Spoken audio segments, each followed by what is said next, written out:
Assalamualaikum warahmatullahi wabarakatuh. Salam sejahtera untuk kita semua. Hai anak ibu semua, apa kabar? Mudah-mudahan anak ibu selalu sehat dan selalu semangat.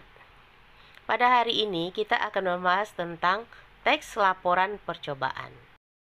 Materi kita pada hari ini yaitu mengidentifikasi informasi dari laporan percobaan yang dibaca atau didengar di percobaan sederhana untuk mendeteksi zat berbahaya pada makanan, adanya vitamin pada makanan, dan lain-lain. Tujuan pembelajaran, di akhir pelajaran ini nanti, anak ibu harus bisa menjelaskan pengertian teks laporan percobaan, mengetahui struktur dan unsur kebahasaan teks laporan, mengetahui dan memahami fungsi teks laporan percobaan, dan terakhir memahami model teks laporan percobaan atau eksperimen. Dan tujuan utamanya nanti membuat teks laporan percobaan secara mandiri. Nah, sekarang mari kita bahas apa itu teks percobaan. Sebelumnya anak ibu juga pasti sudah pernah melakukan percobaan. Ketika melakukan praktek di laboratorium IPA, itu juga termasuk percobaan. Nah, sekarang apa itu percobaan? Percobaan adalah suatu bentuk kegiatan penelitian untuk menguji atau membuktikan suatu teori. Nah, sedangkan teks laporan percobaan suatu bentuk teks atau tertulis yang berfungsi untuk menyampaikan hasil kegiatan percobaan yang tujuannya menguji atau membuktikan teori. Jadi, kalau percobaan bentuk kegiatannya, sedangkan teks laporannya yaitu hasil dari kegiatan percobaan yang kita lakukan. Bagaimana hasilnya dan bagaimana tata caranya, itu yang kita laporkan ke dalam bentuk teks yang kita namakan dengan teks laporan percobaan. Nah, ciri-ciri teks laporan percobaan.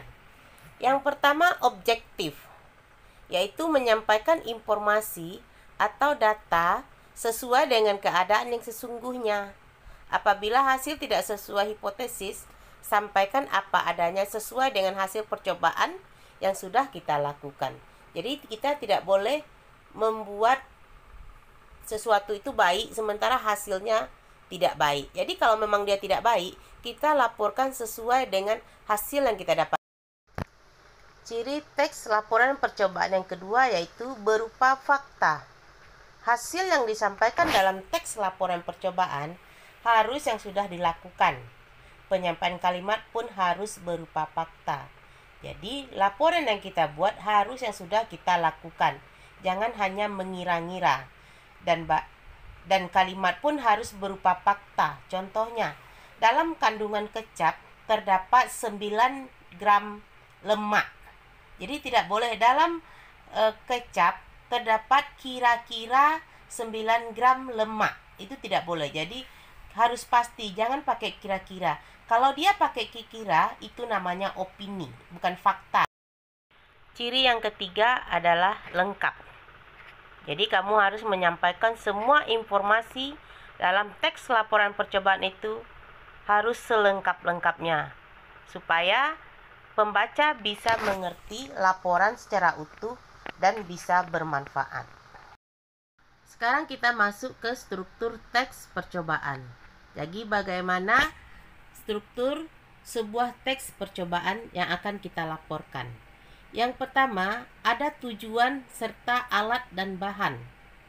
Jadi bagian ini merupakan bagian awal yang berisi penjelasan tentang tujuan percobaan yang akan kita buat, dan juga alat dan bahan yang akan kita gunakan dalam percobaan tersebut. Yang kedua, langkah-langkah. Bagian ini berisi langkah percobaan karya ilmiah yang ditulis secara tersusun. Langkah-langkah yang kita lakukan harus secara runtut, tidak boleh terbolak-balik, sehingga pembaca tidak bingung ketika akan mengikuti percobaan yang kamu buat.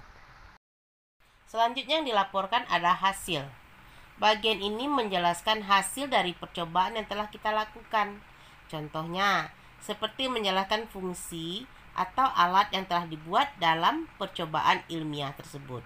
Jadi apa hasil yang kamu dapat? Itu yang kamu laporkan. Yang terakhir adalah simpulan. Simpulan berisi pendapat penulis terhadap hasil percobaan yang sudah dilakukan. Berarti hasil pendapat dari kamu yang melaporkan terhadap hasil percobaan yang sudah kamu lakukan. Pendapat yang dimaksud bukanlah soal penilaian atau keberhasilan, melainkan mencocokkan hasil dengan tujuan dan hipotesis awal. Selanjutnya adalah ciri kebahasaan teks laporan percobaan. Yang pertama, menggunakan kaidah bahasa Indonesia yang baku. Kedua, menggunakan kalimat simpleks dan kalimat kompleks. Ketiga, menggunakan konjungsi. Keempat, menggunakan istilah teknis. 5. Menggunakan kata bilangan atau numeralia.